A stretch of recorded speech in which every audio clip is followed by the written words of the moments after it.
managers, CVS, Express Scripts, United Health Groups like Optum, as well as Cigna's, CVS Caremark and Cigna's Express Scripts. They control nearly 80% of all prescriptions that are filled in the country, and they have also been known to raise the cost of life-saving medication. And they're putting independent pharmacists out of business. Just here in Texas, in the last year, 163 pharmacies have closed. We see the same thing when it comes to the working conditions for healthcare professionals in most metropolitan areas, including in Austin. Just one or two large healthcare systems control the entire city. This means that there are very few options for both like doctors, nurses, and patients in terms of choice, and it drives up the cost of healthcare. So taking all of this into consideration, we launched this effort called Break Up Big Medicine earlier this year, and the response has been overwhelming nationally. Our idea is simple. Just like in 1929, when Congress instituted the Glass-Steagall Act to ensure that they were addressing conflicts of interest in finance, we need to do the same thing in healthcare, because today your big health insurance company is also your big pharmacy benefit manager, your big pharmacist, your big provider, your big claims processor, and your big bank. So they control the entire system, and we need to return the power back to physicians, nurses, and patients and pharmacists, the people who are part of that system. So that was our idea for why we launched this initiative, and the response has been tremendous. We had over 75,000 people sign up within a few weeks of launching this initiative, showing how much energy there is for it. And the good news is that there's bipartisan support for structural reforms, both in Congress as well as in the states. Just recently, Arkansas passed a law, a First in Nation breakup bill, which would separate big insurance from owning the PBMs, and that provides a model and will be really helpful for independent pharmacists. Here in Texas, there's greater scrutiny happening to healthcare mergers. So a lot of excitement, but a lot more work that needs to be done, which is why we were so excited to partner with Congressman Kazar, because we need to build an army to fight against these big monopolists who are Fortune 20 companies posting record profits. So we've got to bring the people to this fight, and as an organizer, we thought, who else but to have him here to help us really build this fight. And we're really excited to have a number of folks from the healthcare community share their firsthand accounts. So I'm going to just pass it on to have everyone just introduce themselves and share how they came to this fight. So Hayden, do you want to start? I'm Hayden Rookley. I'm a senior fellow at the American Economic Liberties Project.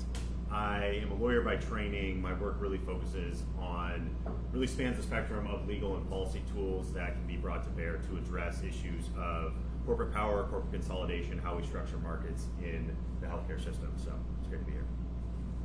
Good morning. My name is Monica Gonzalez. I'm a nurse at Ascension Seton Medical Center here in Austin. I've been there for 21 years. I work primarily on neuro med-surg units. The reason I'm here is because I want to share with folks the harm that healthcare consolidations cause and speak out to what nurses and our patients are experiencing as our healthcare systems grow more powerful and become less accountable to our patients, our workers, and our communities. And my name is Ranan Ching. I'm a pharmacist, and I'm the president at Tarrytown Pharmacy, which is a small business, locally owned pharmacy here in Austin. And yeah, I'm here today to kind of share and kind of unmask some of these business practices that have been going on with some of these PBMs or prescription benefit managers. And again, we're here to advocate for our patients, and there's a lot of different ways that we as small business pharmacists want to be able to take care of our communities. And I know, like mentioned before, I think there's been about one independent small business pharmacy closure per week just in 2024 alone. And so there's a lot of things happening here in Texas, and a lot of these independent pharmacies are in these rural, underserved areas.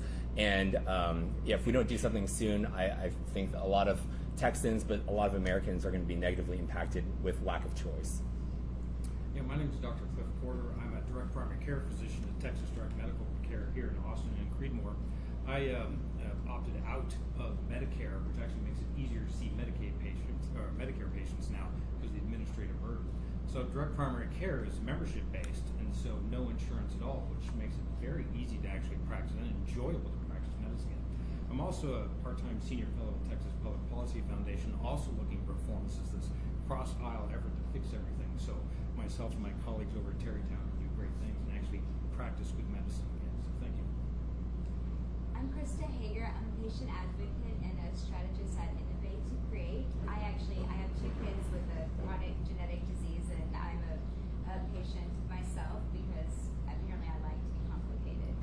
So, but yeah, I've worked like the last decade just trying to working with providers and patients to reduce these like unnecessary barriers, and at the same time just also a firm believer in economic empowerment and justice. And so I'm really excited to be here today talking about both of those things.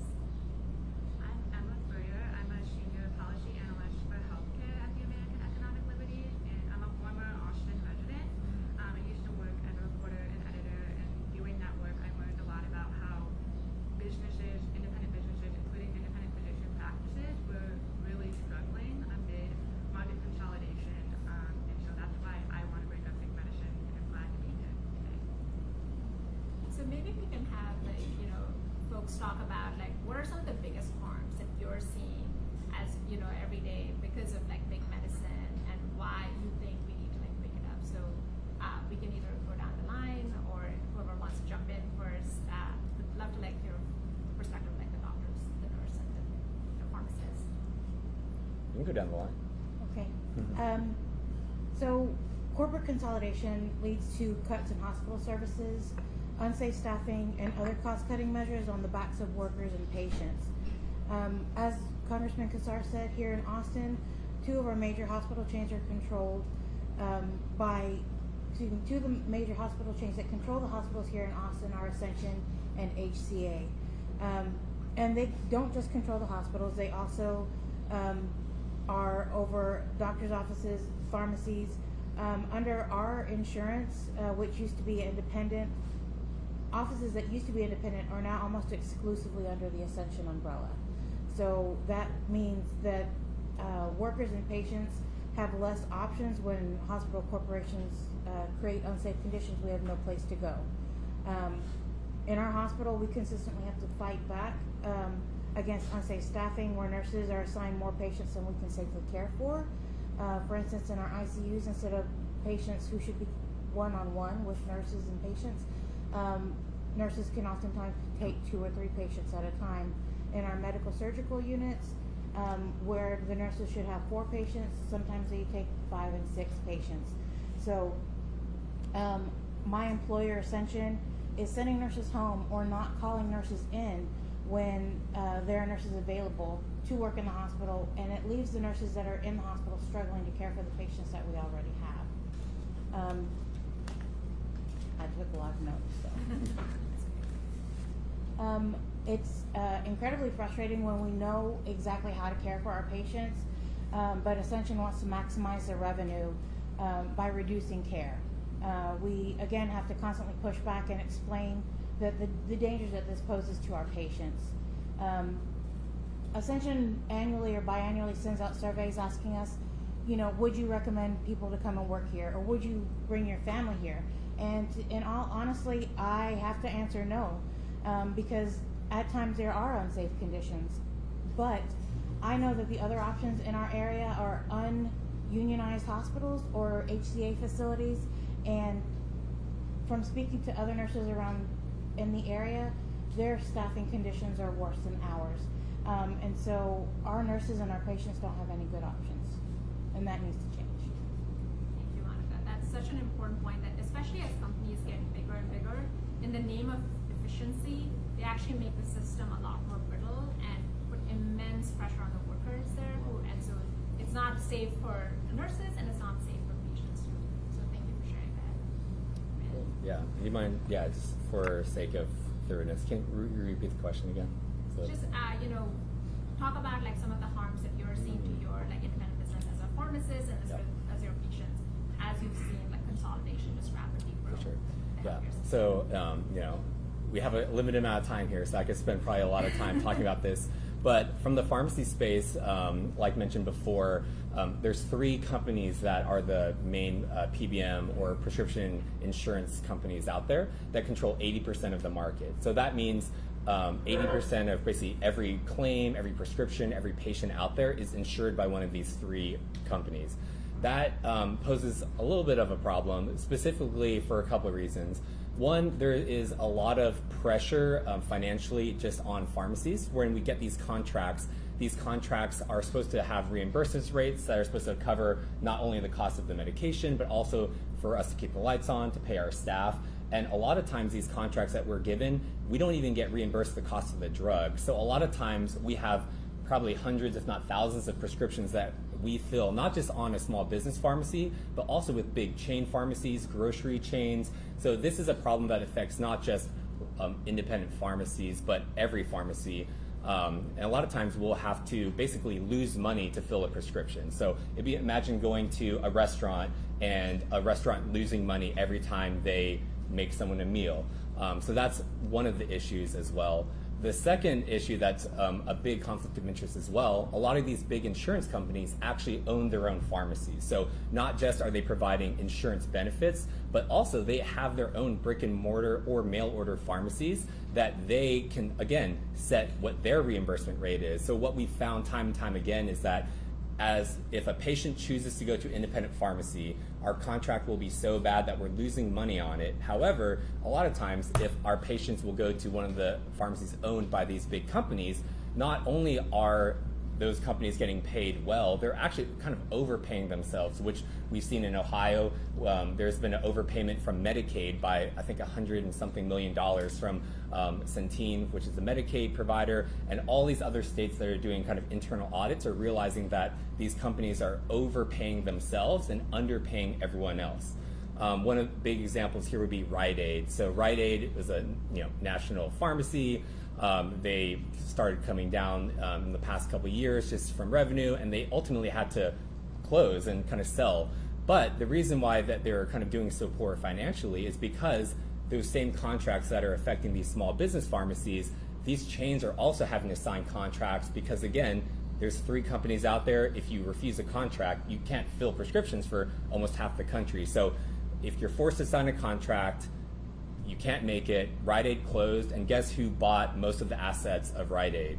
CVS, which is, again, one of the big, it's a Fortune 6 company in the country that owns pharmacies, insurances, and now medical insurance as well with their purchase of Aetna. So not only do they control pharmacies, pharmacy insurances, but now also physician reimbursement insurances as well. So again, these are supposed to be, what they've told us is we're middlemen, we're supposed to help control the cost of medicine. However, we're seeing time and time again that that's a difficult thing. And then the last thing I'll say with that is by owning your own pharmacy, setting the rates, we also have seen a lot of steerage where they're basically telling patients that you cannot fill your prescriptions at the pharmacy you want to go to. You have to use a pharmacy that's owned by them. Actually, my own insurance personally, I run a pharmacy and my insurance tells me that I have to use a big chain pharmacy, which is owned by my prescription insurance. I can't even use my own pharmacy for that. So that's, again, a personal kind of example of that, where if I want to take care of my kids and my family, I can't even use my own pharmacy. I have to use something else. So again, we're talking about having freedom for patients, the ability for people to choose where they want care. And again, if you're in a small town where you don't have, we're in Austin, so if I needed to, I could go to 10 different pharmacies. But if you're in a small town, if you're in Gonzales, if you're in Laredo or Eagle Pass, you may not have as many options. So if a pharmacy is closing down and you're being forced to use another pharmacy, most people that are outside of these big areas may not have an option, even if they did want to choose. I actually see quite a bit of what he's talking about in many ways, I see all aspects of the vertical integration. One, just dovetailing off what you said with EpiPens just last week. A patient need EpiPen is $120 through their insurance at CVS. And the guy says, well, I'll pay cash. Well, then it's $500. So why would it go up so much for cash? And that has to do with the PBM involvement, because it's really the PBMs that owns all these things. It's better for it to go through the insurance because then they get all the kickbacks. So we need to get rid of that exemption of the anti-kickback legislation. They say it's not kickbacks, it's rebates. Well, if the reason they're allowed to do rebates is because they have an exemption from the Anti-Kickback Act. So they jumped up the price that much, and so $120. But I can buy an EpiPen or epinephrine vial for $13, which is equivalent to 3 EpiPens, put in a syringe carrying case and hand it to a patient for $7. But I can't do that. So these are things that we can immediately fix for it. Other aspects of it is like Medicare Advantage plans, they won't accept a referral or an order from me because I'm not in their system. That way they can control it. They're controlling access to care. So I view like patients and physicians were kind of like the people that were being fought over by all these large organizations. But physicians aren't allowed, or 10 years ago, unintended consequence of one of the aspects of the Affordable Care Act, you can help us fix that with Representative, is physicians can't own hospitals. Because only equity investors that don't have a conflict of interest. So that's an ironic statement for those who listen. But also we saw other unintended things, like with the CARES Act during COVID. I had a flood of people come see me during early parts of COVID because they couldn't get seen in a regular corporate clinic, whether it's a corporate one or a government clinic. They actually preferred people go to the ER because they can bill higher. So a lot of people got a lot sicker in the United States because of unintended consequences of well-intended ideas in the CARE Act, but because of our vertical integration, monopoly and oligopoly, cartels by any other name spelled vertical integration, it was actually forced people into worse health care, and we had worse outcomes and more health care costs, but someone got rich with their gold-plated shag carpet and their Rolls Royce. Cynical comment. No, but I think important to note that you have had both nurses and pharmacists and doctors all on the same page around this, and a Texas public policy fellow and the Progressive Caucus chair on the same page. Because at the end of the day, what everybody here has described, at the end of the day, big money is reducing your choices. At the end of the day, they're saying you can't use an independent pharmacy, you've got to use one of our pharmacies because then big money makes more money. Big money says you can't go see your local doctor, you've got to go wait till you're sick enough to go to the emergency room because then the big money folks make more money. We don't need a system where when they tell you no, you don't get health care, they make money, or a system where they say no, you can't use that more affordable prescription, you've got to use big money's more expensive prescription.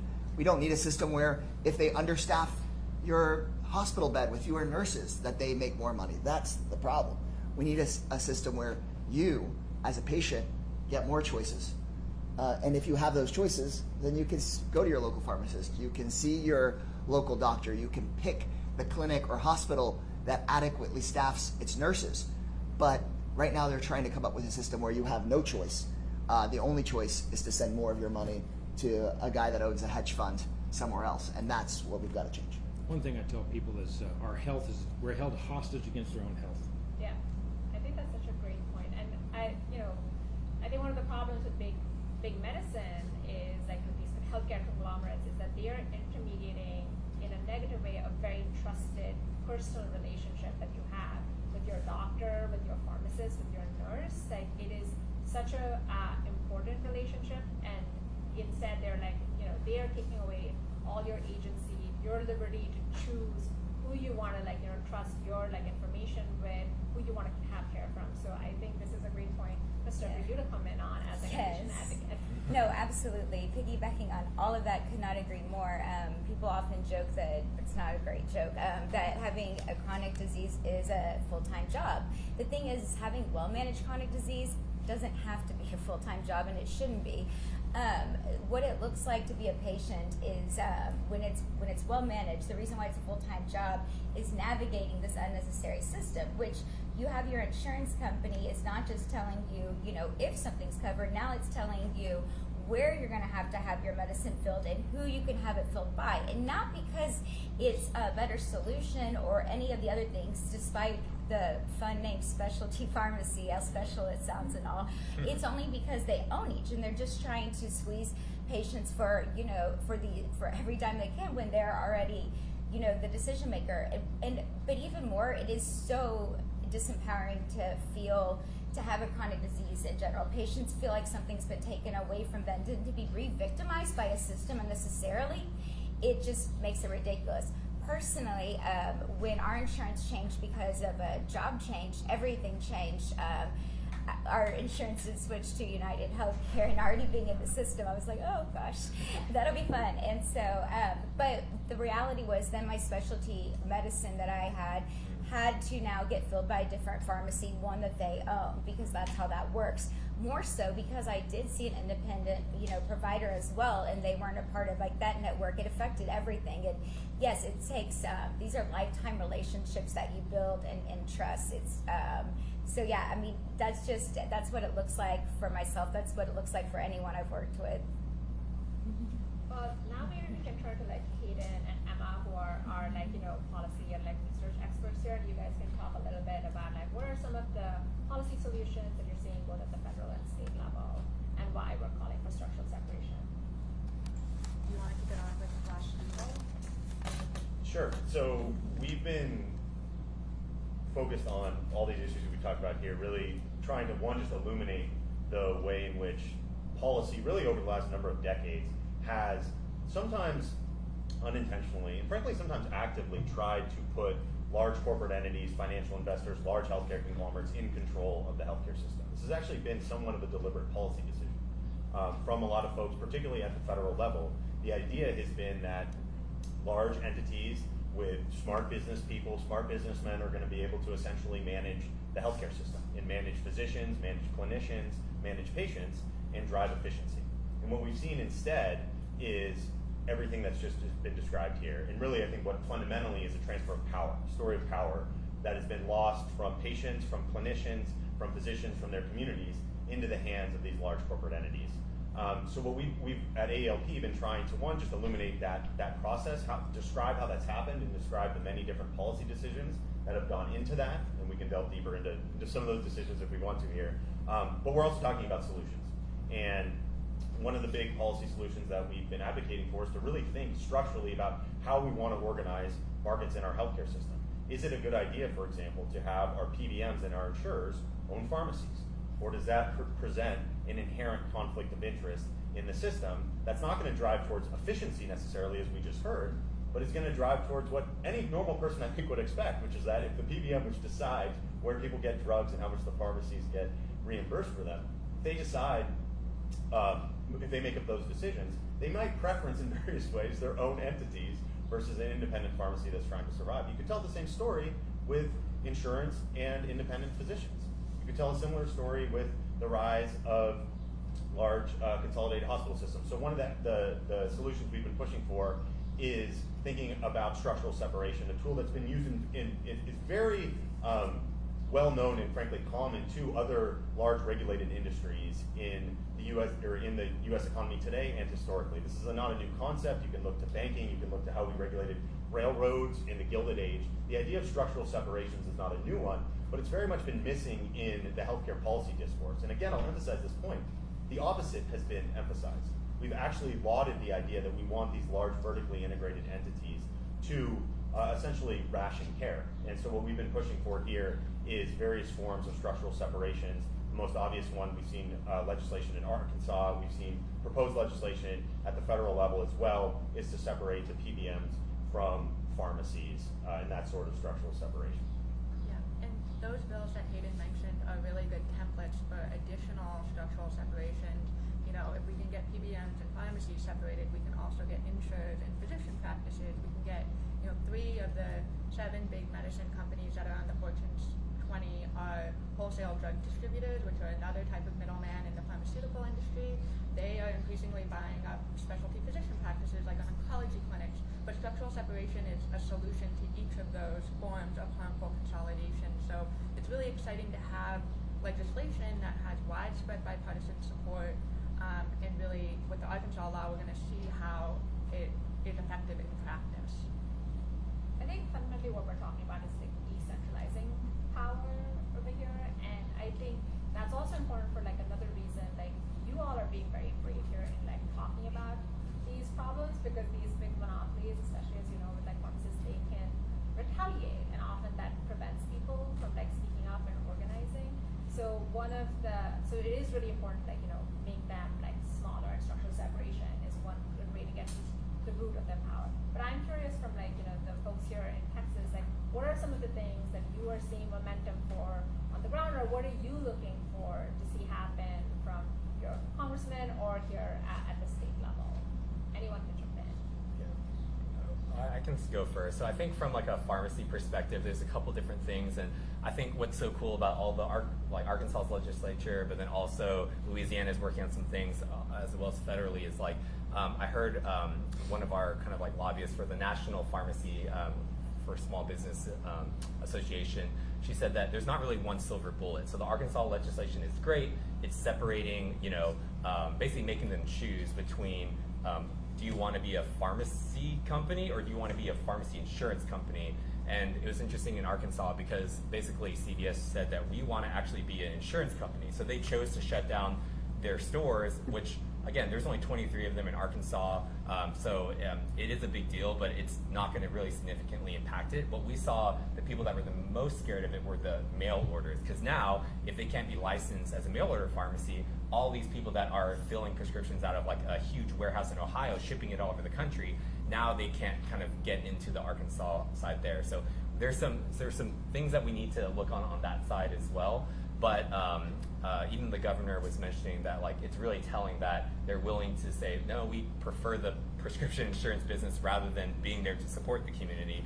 Kind of tells you kind of where their priorities lie, which is, again, most of their revenue and profit are generated by that insurance aspect of their business as well.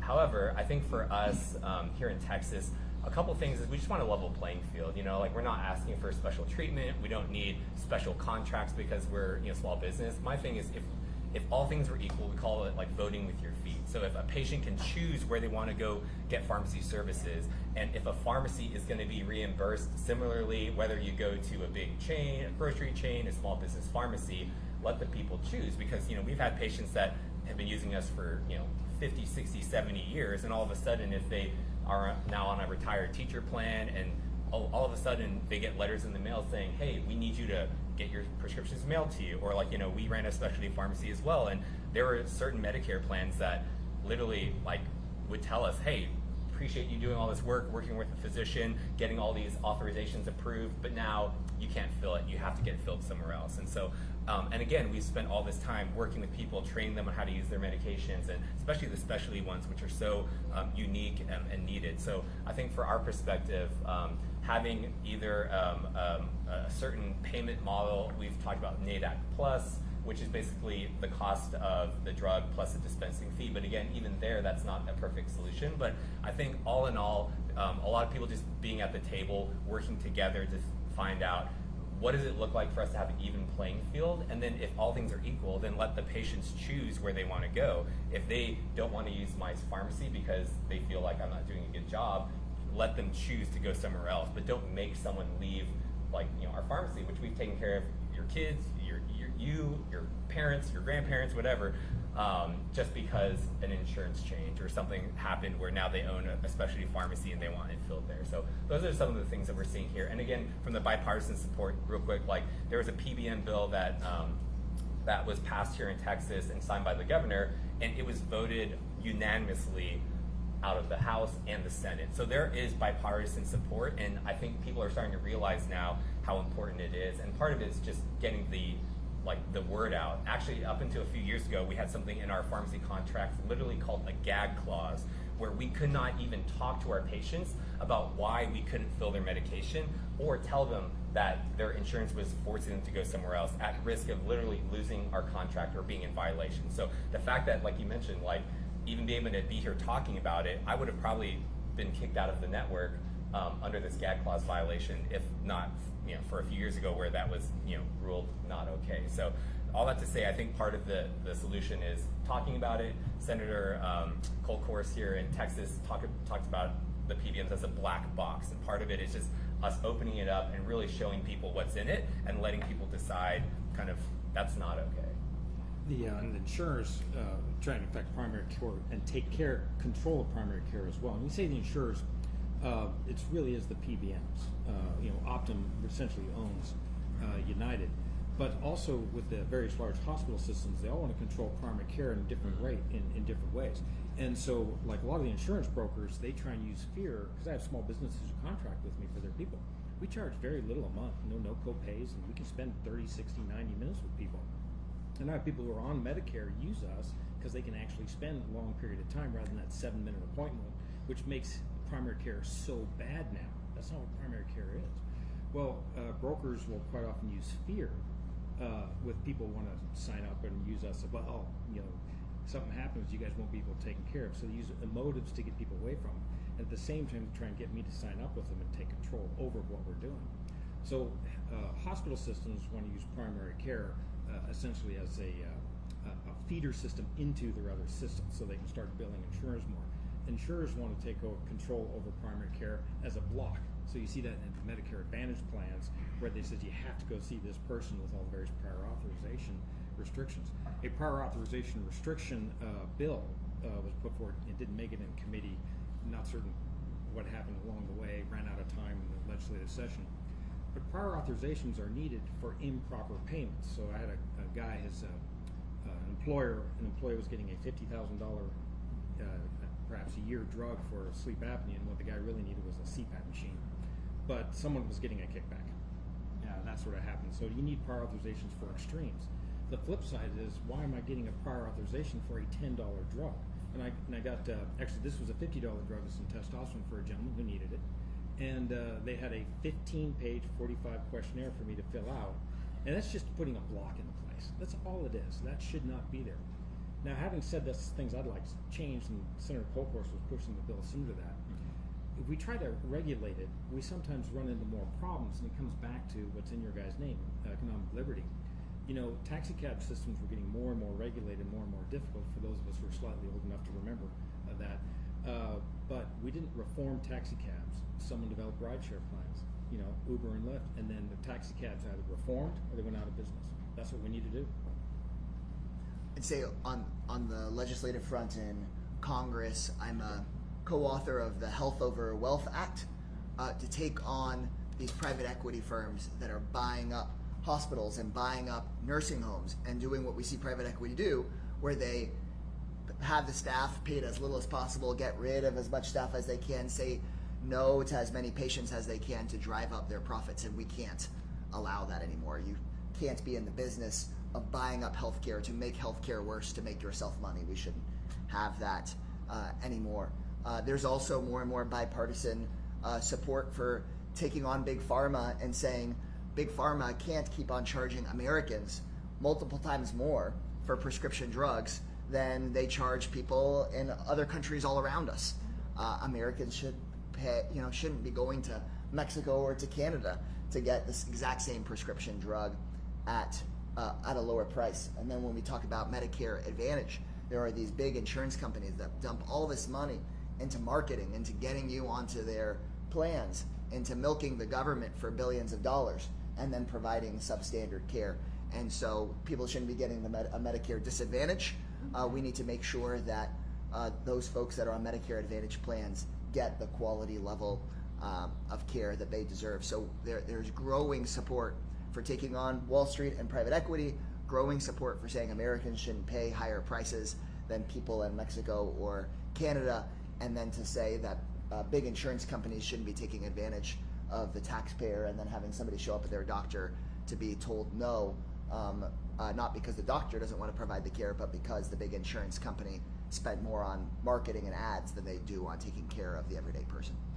The Medicare Advantage brokers get 3 times as much commission than a PPO plan. Heard it from him. Monica.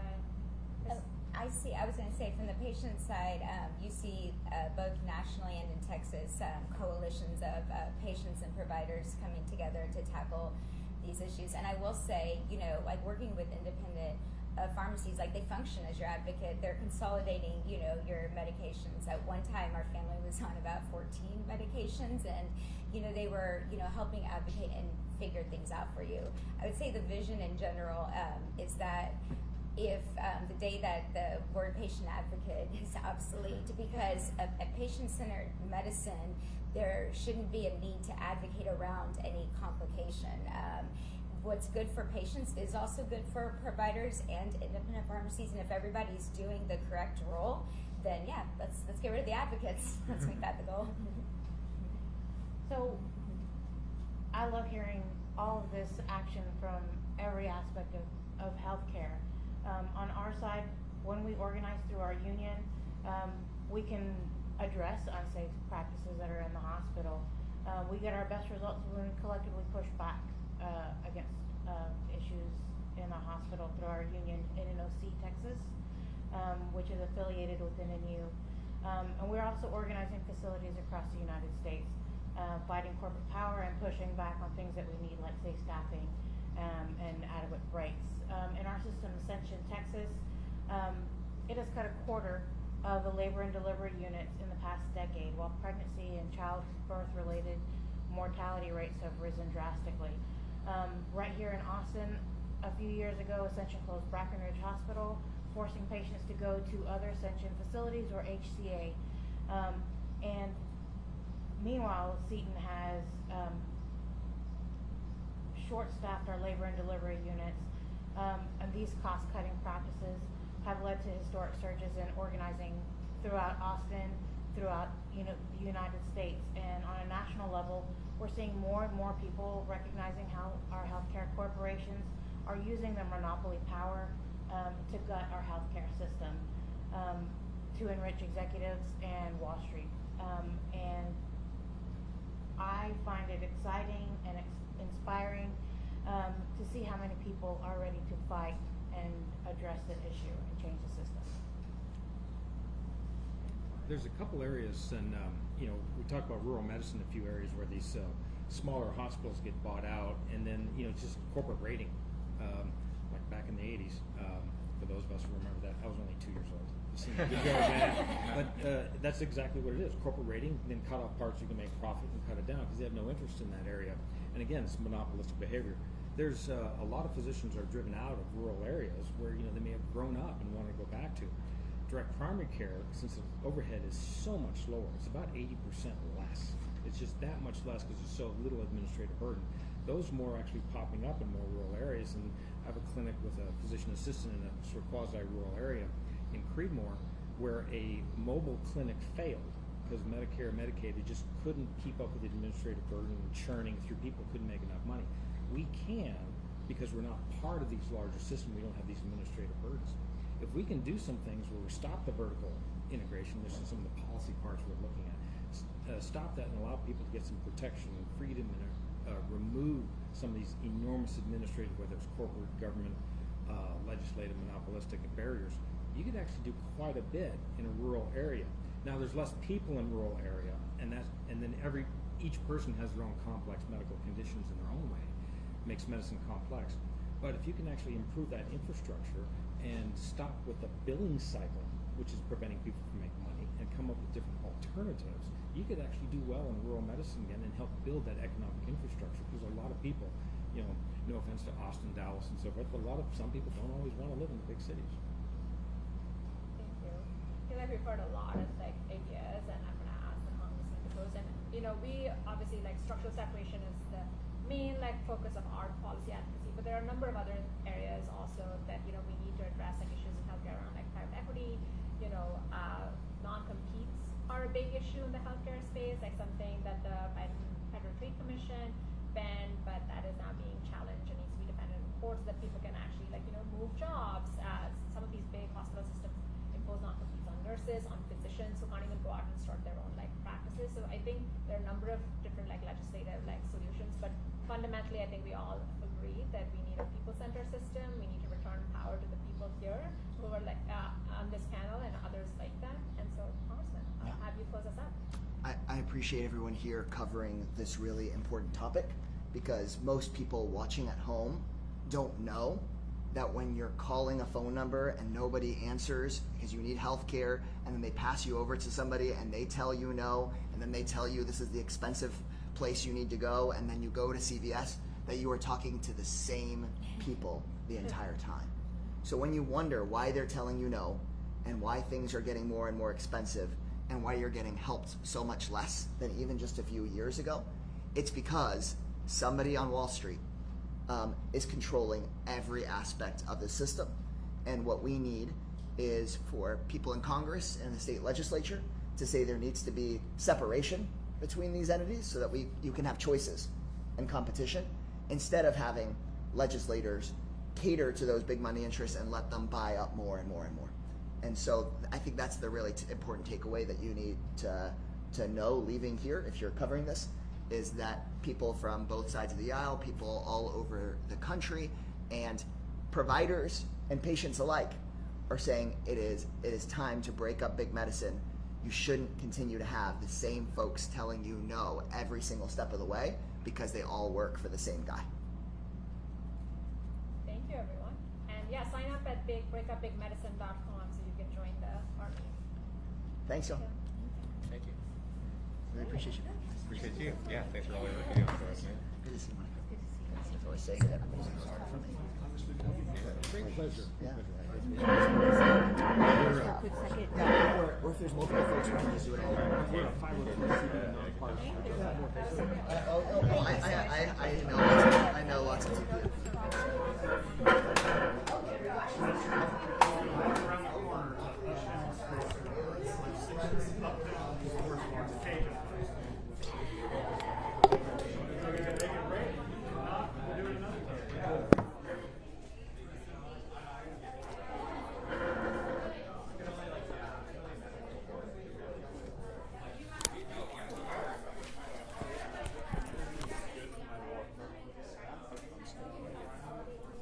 You think a law mic for the interview?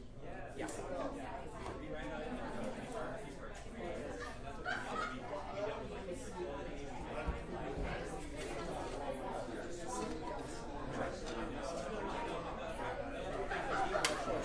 We could do whoever wants us together. And we can talk about this or any other news of the day, other stuff that, as long as I know something about it, I'm happy to try to comment on this or anything. Is that why you're facing that? Around here and get behind me over here so you're not. You guys tell me where to look, too. I'm going to have you look right here. Look at Adam. He's going to be standing right here.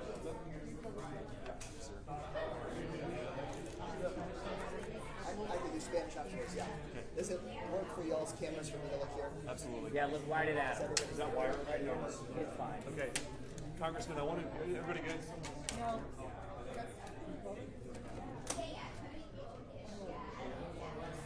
We'll give him a second to set up here.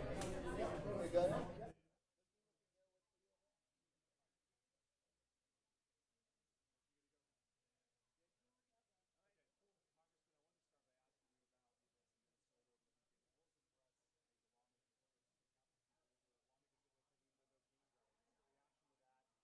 And are you making any security changes because?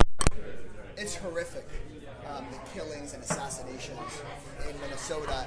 And it's also horrific, the rise in political violence we've seen all over the country. I unequivocally condemn it, and we need lawmakers on both sides of the aisle to condemn it. We can't have situations like we had on January 6th, where you have some lawmakers not wanting to call that out. We need to say that political violence in all of its forms are unacceptable, because that political violence is on the rise, and we can't become that kind of a country where people are scared to go to a demonstration or to speak out or run for office because of these sorts of threats of violence.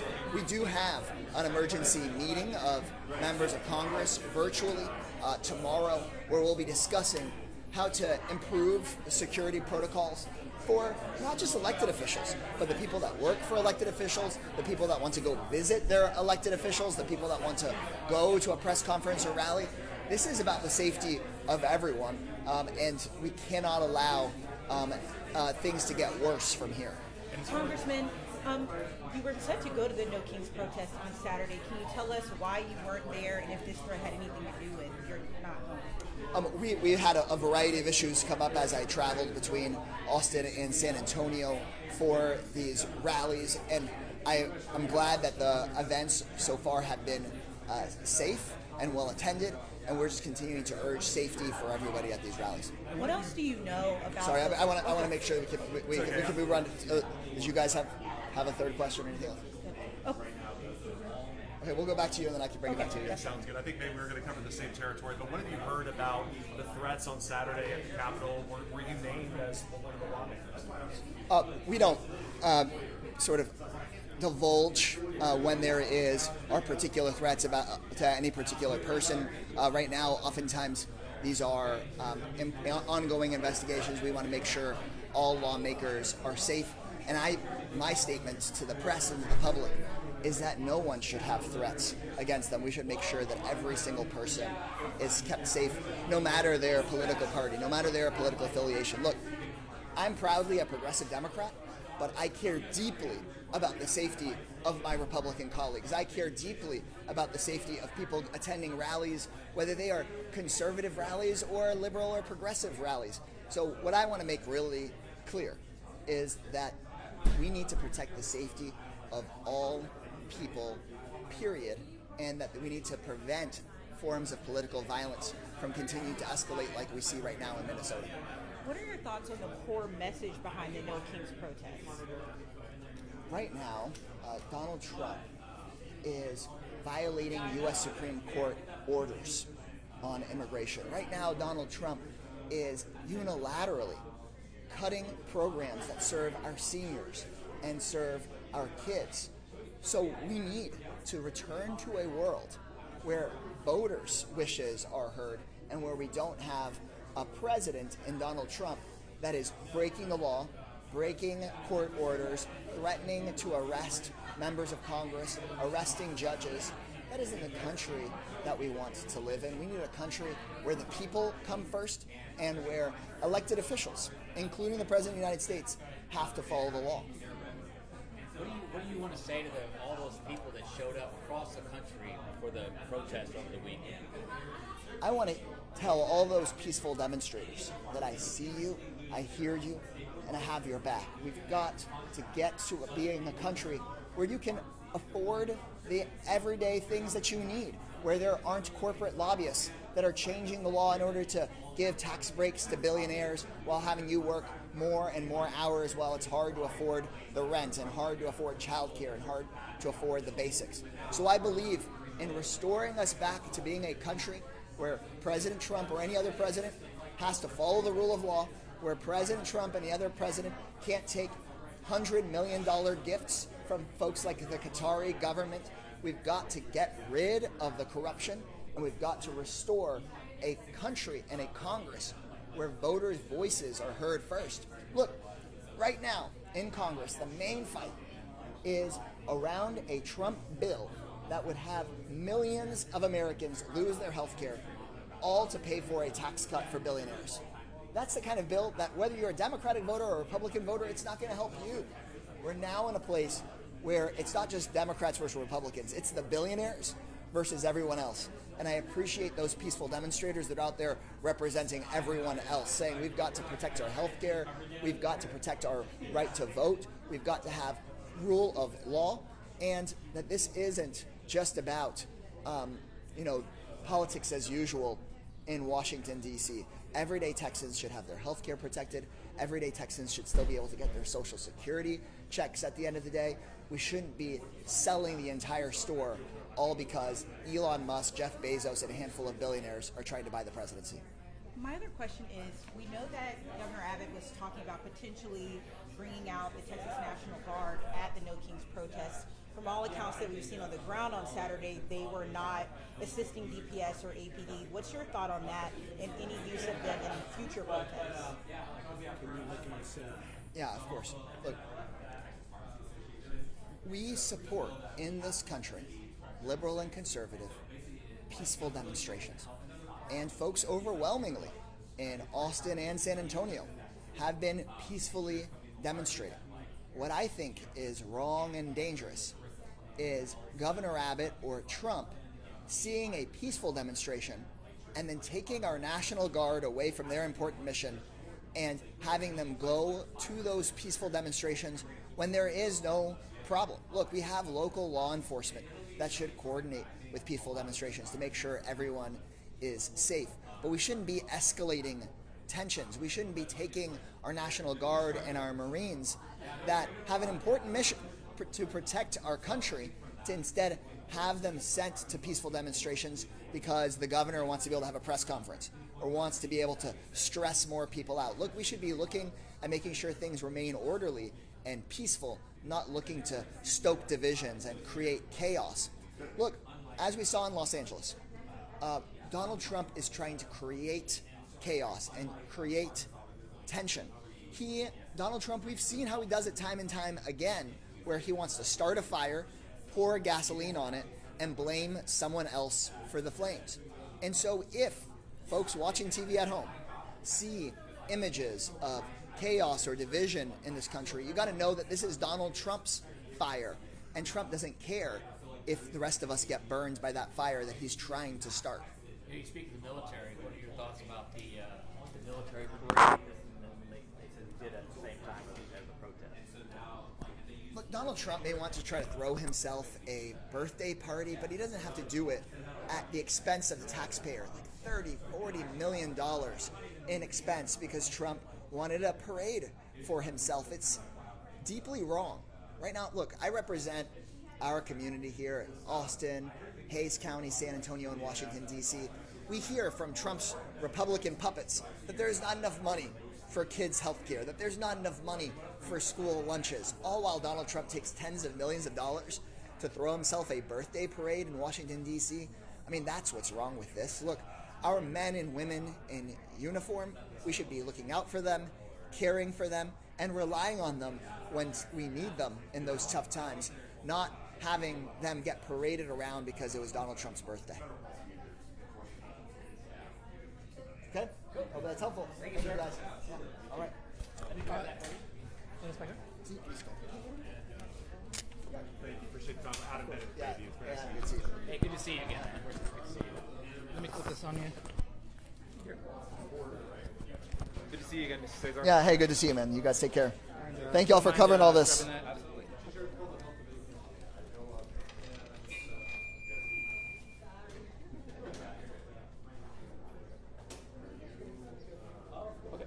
¿Y me puede platicar, me puede platicar sobre esta violencia política? ¿Qué es su...? Sí, ya.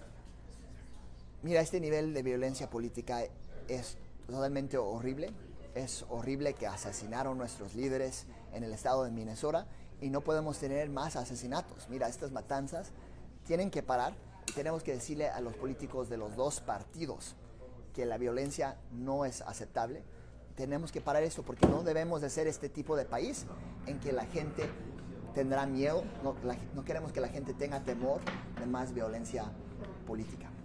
¿Usted se siente vulnerable con su seguridad? Mira, esto tiene que ver no solamente con la seguridad de los oficiales, pero también de la gente que trabaja en el gobierno y también de nuestros constituyentes, la gente de nuestros vecindarios que quiere ir a una protesta, que quiere ir a una conferencia de prensa sin el temor de que va a haber un balacero.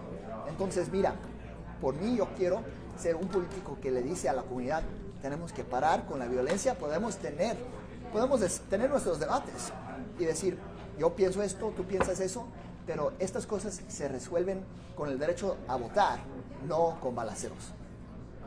El presidente dice que va a parar los raids en las inmigraciones en los Hoteles. farms. ¿Me puede decir su posición? Mira, el presidente Trump debe de parar todas estas redadas donde él está buscando familias típicas, está separando padres de sus hijos.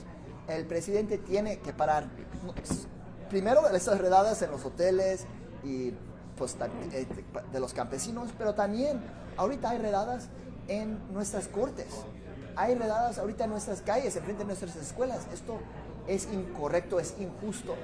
Mucha gente que votó para el presidente Trump pensaban que él iba solamente por los criminales, pero hemos visto que eso es toda una mentira. Trump ahorita está buscando a familias típicas y a los trabajadores, y eso es injusto. Mi última pregunta, ¿usted piensa que si estas redadas paran, estas protestas van a parar también? Mira, Trump dice que va a parar algunas redadas, pero desafortunadamente la gente que trabaja para el presidente Trump van a seguir varias redadas. Aunque haya este anuncio, sabemos que todavía Trump está intentando sacar a demasiadas familias inmigrantes de este país. Entonces yo creo que van a seguir gente en la protesta porque Trump deportó a una niña de 8 años desde aquí de Texas que es ciudadana, que tenía cáncer y él la deportó de todos modos. Entonces, por muchas razones van a seguir protestas porque Trump está injustamente separando a hijos americanos de sus padres latinoamericanos. That's it. Thank you. Sure. Yeah, of course. Always good to see you, man. Yeah, appreciate you guys.